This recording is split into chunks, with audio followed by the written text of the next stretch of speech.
আচ্ছা জাকারিয়া ভাই, মোটামুটি হচ্ছে যদি আমরা ছোট বিজনেসে সেল বাড়াইতে চাই, ছোট ধরেন, সেক্ষেত্রে ফার্স্ট স্টেপ থাকে কাস্টমার সার্ভিস বিল করা, জি, রাইট? true. তো কাস্টমার সার্ভিস বিল করা নিয়ে আপনার কিছু এক্সপিরিয়েন্স আমাদের সাথে শেয়ার করবেন। আচ্ছা, কাস্টমার সার্ভিসের মধ্যে মানে একদম প্রথম কথাটা হচ্ছে যে কাস্টমারকে আমি যে প্রোডাক্টটা দিব, আমার হোল হার্ডলি এটার প্রতি 100% শিওর থাকতে হবে যে প্রোডাক্টটা 100-তে 100, এখানে 100-তে 90, 100-তে 95 এগুলো হবে না, 100-তে 100 যাতে প্রোডাক্টটা হয়, টপ নচ লেভেলের প্রোডাক্ট হয়।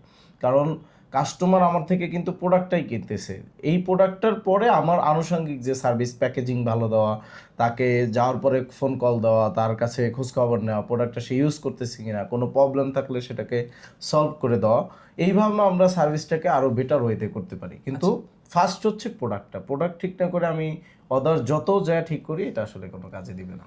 আচ্ছা, তাহলে মানে প্রোডাক্ট ঠিক করে বুঝলাম, তারপর কাস্টমার সার্ভিসের টিম বিল্ডিংটা কিভাবে করতে পারি? আচ্ছা, টিম বিল্ডিংয়ের ক্ষেত্রে যেটা হচ্ছে যে টিমকে এডুকেটেড করা, যে আসলে এই প্রোডাক্ট বা এই সার্ভিসটা সম্পর্কে সে কীভাবে সলভেন্সি দিতে পারে। আমাদের ক্ষেত্রে যেটা সমস্যা হয়, একটা কাস্টমার প্রবলেম আসছে টিমের কাছে, টিম আসে আমাদের কাছে। এখন এই কারণে কিন্তু মানে অনেক সময় টিম এতস্ত বোধ করে, যাবো কি যাবো না, বা বস ব্যস্ত, আমরা একটু দৌড়াদৌড়িতে থাকি। নতুন শুরুর পর্যায়ে যেটা হয়, অনেক কাজে ঝামেলা থাকে, আচ্ছা পরে দেখতেছি, পরে জানাবো। বা একটা সবচেয়ে বড় জিনিস যেটা কাজ করে, যে একটা প্রোডাক্ট খারাপ পেলে বা প্যাকেজিং প্রবলেম হলে আমাদের ভয় কাজ করে যে আমি এই প্রোডাক্ট থেকে লাভ করছি কয় টাকা, এই প্রোডাক্টটা যদি আমি ফুল কম্পনসেশন দিতে চাই তাহলে তো আমি পোষায় উঠতে পারবো না। আসলে এটা ভুল, এটা একটা ইনভেস্টের খেলা। বিজনেসম্যান মানে আপনাকে আরওআই বুঝতে হবে।